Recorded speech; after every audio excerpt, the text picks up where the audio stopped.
Assalamualaikum warahmatullahi wabarakatuh. Kami dari kelompok 4 akan mempresentasikan hasil diskusi kelompok kami yang berjudul kata majemuk, yang di dalamnya ada kata majemuk bertingkat, kata majemuk rapatan, dan kata majemuk setara. Kelompok kami terdiri dari saya, Rahmat Fernando Yulistio Saputra, dan yang kedua ada Dea Cahyanti Rizky, dan yang ketiga ada Ramaida, dan yang keempat ada Devi Ismawati. Assalamualaikum warahmatullahi wabarakatuh. Nama saya Rahmat Fernando Yulistio Saputra. Saya pemateri pertama, berasal dari kelompok 4. Nah, yang pertama saya akan menjelaskan pengertian kalimat menyebuk. Putra Yasa, kalimat menyebuk adalah kalimat yang terdiri dari beberapa klausa bebas. Verhar Kerida Laksana Tarigan dalam Putra Yasa berbunyi, kalimat menyebuk adalah kalimat yang terdiri dari dua klausa atau lebih. Yang ketiga, Cook dalam Putra Yasa, kalimat menyebuk adalah kalimat yang terdiri atas beberapa klausa bebas. Contohnya, ibu datang, ayah pergi, terdiri atas dua klausa, yaitu ibu datang, dan yang klausa kedua ada ayah pergi, yang masing-masing terdiri dari subjek dan predikat. Klausa tersebut tidak saling bergantung karena masing-masing dapat berdiri sendiri sebagai kalimat tunggal. Jenis-jenis kalimat menjemuk. Yang pertama ada kalimat menyebuk setara, yang kedua ada kalimat menyebuk rapatan, dan yang ketiga ada kalimat menyebuk bertingkat. Kalimat menyebuk setara pengertiannya adalah kalimat yang terdiri dari dua atau lebih kalimat tunggal, dan kedudukan tiap kalimat tunggal itu ialah setara, baik secara struktur maupun makna kalimat itu. Struktur kalimat yang di dalamnya terdapat sekurang-kurangnya dua kalimat dasar dan masing-masing dapat berdiri sebagai kalimat tunggal. Contoh, saya makan, dia minum, terdiri dari dua kalimat dasar, yaitu yang pertama A, saya makan, dan B, dia minum. Jika kalimat A ditiadakan, kalimat B masih dapat berdiri sendiri dan tidak tergantung baik dari segi struktur maupun makna kalimat. Demikian juga sebaliknya, hubungan kedua kalimat tersebut tidak tampak jelas karena tidak digunakan konjungsi di antara kedua kalimat dasar tersebut. Konjungsi yang cocok adalah lalu, lantas, terus, atau kemudian. B. Jenis kalimat menyebuk setara. Kalimat menyebuk setara penggabungan. Jenis kalimat yang dapat diidentifikasi dengan adanya kalimat yang dihubungkan dengan kata dan atau setara atau serta. Contoh, aku menulis surat itu dan dia yang mengirimnya ke kantor pos. 2. Kalimat menyebuk setara pertentangan. Jenis kalimat menyebuk yang dihubungkan dengan kata tetapi, sedangkan, melainkan, dan namun. Anak itu rajin datang ke sekolah, tetapi nilainya selalu rendah. Contoh kedua, ibu memasak di dapur, sedangkan saya membersihkan rumah. Yang ketiga, yang membuat prakarya itu bukan adiknya, melainkan kakaknya. Yang keempat, dia tidak membuat makanan itu, namun hanya menyiapkannya untuk para tamu. Yang ketiga, kalimat menyebuk setara pemilihan. Jenis kalimat menyebuk yang di dalamnya kalimatnya dihubungkan kata atau. Contoh, dia bingung memilih antara buah apel atau buah anggur. Yang keempat, kalimat menyebuk setara penguatan. Jenis kalimat yang mengalami penguatan dengan penambahan kata bahkan. Contohnya, dia tidak hanya pandai bermain alat musik, dia bahkan pandai bernyanyi. Assalamualaikum warahmatullahi wabarakatuh. Saya Dea Cahyanti Rizky sebagai pemateri kedua yang akan menjelaskan tentang kalimat majemuk rapatan atau disingkat KMR. Kalimat majemuk rapatan atau KMR merupakan dua kalimat yang digabungkan menjadi satu kalimat, namun memiliki salah satu unsur yang diulang, sehingga unsur berulang tersebut dirapatkan atau disatukan. Sebagai contoh, kalimat pertama, Budi adalah murid yang teladan di sekolahnya. Kalimat kedua, Indri adalah murid yang teladan di sekolahnya. Gabungan, Budi dan Indri adalah murid yang teladan di sekolahnya. Jenis-jenis kalimat majemuk rapatan atau KMR. Yang pertama, kalimat majemuk rapatan subjek. Maksudnya, kalimat majemuk yang memiliki bagian-bagian subjek yang dirapatkan. Nah, sebagai contoh, Ari sedang rapat di kantor. Aris sedang rapat di kantor. Arif sedang rapat di kantor. Gabungan Ari, Aris, dan Arif sedang rapat di kantor. Yang kedua, kalimat majemuk kerapatan predikat. Maksudnya, kalimat majemuk ini bagian-bagian predikat yang dirapatkan. Contoh, Ami mengupas bawang di dapur untuk dimasak. Ami menggiris bawang di dapur untuk dimasak. Ami menggoreng bawang di dapur untuk dimasak.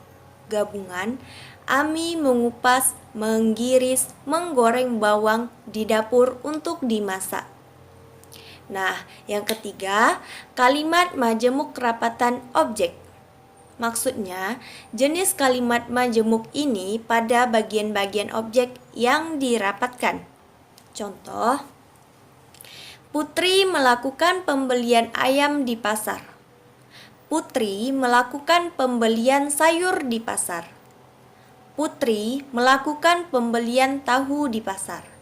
Gabungan, Putri melakukan pembelian ayam, sayur, dan tahu di pasar.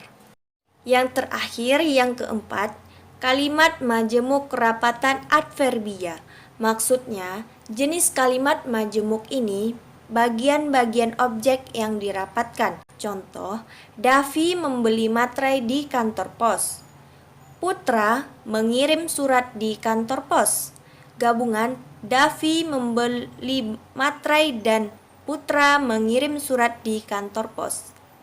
Baiklah, saya Ramaida sebagai pemateri ketiga akan melanjutkan pembahasan dari pemateri kedua, yaitu yang ketiga, kalimat majemuk bertingkat atau KMB. Pengertian kalimat majemuk bertingkat ialah penggabungan dua kalimat atau lebih kalimat tunggal yang kedudukannya berbeda.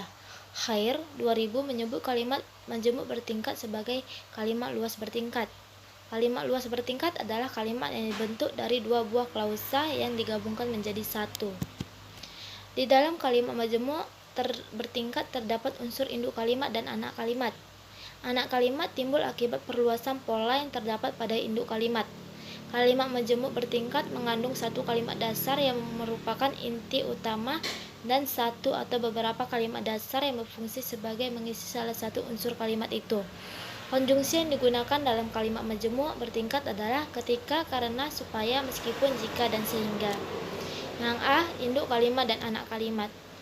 Perbedaan induk kalimat dan anak kalimat dapat dilihat berdasarkan tiga kategori.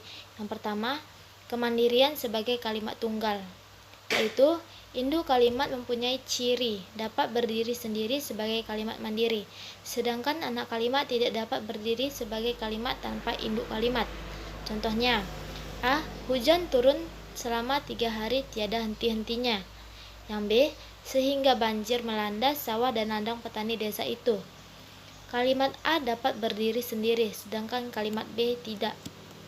Yang kedua, konjungsi, ialah digunakan untuk menghubungkan anak kalimat dengan induk kalimat. Dengan kata lain, anak kalimat ditandai oleh adanya konjungsi, sedangkan induk kalimat tidak didahului oleh konjungsi. Contohnya, saya membaca buku ketika dia datang. Jika konjungsi dipindahkan di awal kalimat itu, akan terjadi perubahan baik struktur maupun informasi. Ketika saya membaca buku, dia datang. Setelah dipindahkan ke bagian awal, unsur pertama kalimat tersebut merupakan anak kalimat dan unsur kedua merupakan induk kalimat. Yang ketiga, urutan, yaitu anak kalimat yang berfungsi sebagai keterangan mempunyai kebebasan tempat, kecuali anak kalimat akibat, didahului kata sehingga. Jika anak kalimat di depan induk kalimat, anak kalimat itu harus dipisahkan dengan tanda koma dari induk kalimatnya. Anak kalimat yang menempati posisi di belakang induk kalimat dapat ditempatkan di depan kalimat tanpa perubahan informasi yang pokok. Contohnya, dia mengajukan permintaan kredit investasi kecil karena ingin meningkatkan perusahaan. Kalimat tersebut dapat diubah menjadi kalimat karena ingin meningkatkan perusahaannya, dia mengajukan permintaan kredit investasi kecil. B. Jenis anak kalimat. Berdasarkan perannya, anak kalimat dapat dibedakan atas beberapa jenis, yaitu yang pertama, anak kalimat keterangan waktu, yaitu anak kalimat ini ditandai oleh konjungsi yang menyatukan waktu, seperti ketika, waktu, kala, tatkala, saat, sebelum, sesudah, dan setelah. Contohnya, seorang pengunjung ketika melihat seorang anak kesakitan sempat terisak. Yang kedua, anak kalimat keterangan sebab, yaitu anak kalimat ini ditandai oleh konjungsi yang menyatakan hubungan sebab, antara lain sebab, karena, dan lantaran. Konjungsi ini mengawali bagian anak kalimat dalam kalimat majemuk bertingkat. Contohnya, karena jatuh dari sepeda, Andi tidak masuk kuliah. Lalu yang ketiga, anak kalimat keterangan akibat, yaitu anak kalimat ini ditandai oleh konjungsi yang menyatakan pertalian akibat. Konjungsi yang digunakan adalah hingga, sehingga, maka, akibatnya, dan akhirnya. Anak kalimat keterangan akibat hanya menempati posisi akhir, terletak di belakang induk kalimat. Contohnya, hujan turun berhari-hari sehingga banjir melanda kota itu. Assalamualaikum warahmatullahi wabarakatuh. Saya Devi Ismawati sebagai pemateri keempat akan melanjutkan materi dari pemateri ketiga. Materi selanjutnya yaitu anak kalimat keterangan syarat. Anak kalimat ini ditandai oleh konjungsi yang menyatakan hubungan syarat. Konjungsi itu antara lain jika, kalau, apabila, andai kata, dan andaikan. Contoh, jika ingin berhasil dengan baik, Andi harus belajar dengan tekun. Selanjutnya, anak kalimat keterangan tujuan. Anak kalimat ini ditandai oleh konjungsi yang menyatakan hubungan tujuan. Konjungsi yang digunakan adalah supaya, agar, untuk, guna, dan demi. Contoh, Ana belajar dengan tekun agar lulus ujian akhir semester. Selanjutnya, anak kalimat keterangan cara. Anak kalimat ini ditandai oleh konjungsi yang menyatakan cara. Konjungsi tersebut adalah dengan dan dalam. Contoh, pemerintah berupaya meningkatkan ekspor non-migas dalam mengatasi pemasaran minyak yang terus menurun. Selanjutnya, anak kalimat pengganti nomina. Anak kalimat ini ditandai oleh kata bahwa dan anak kalimat ini dapat menjadi subjek atau objek dalam kalimat transitif. Contoh, Ana mengatakan bahwa jeruk itu asam. Berdasarkan kata penghubungnya, kalimat majemuk bertingkat terdiri dari 10 macam, yakni 1. Waktu, misal, ketika, sejak, saat ini. Contoh, rumah makan itu sudah berdiri sejak orang tuaku menetap di kota ini. 2. Sebab, misal, karena itu, sebab, oleh sebab itu. Contoh, dia pergi dari rumah karena bertengkar dengan istrinya. 3. Akibat, misal, hingga, sehingga, maka. Contoh, hari ini hujan sangat deras di ibu kota sehingga mampu menggenangi beberapa ruas jalan. 4. Syarat, misal, jika, asalkan, apabila. Contoh, dia harus giat belajar jika ingin nilainya sempurna. 5. Perlawanan, misal, meskipun, walaupun.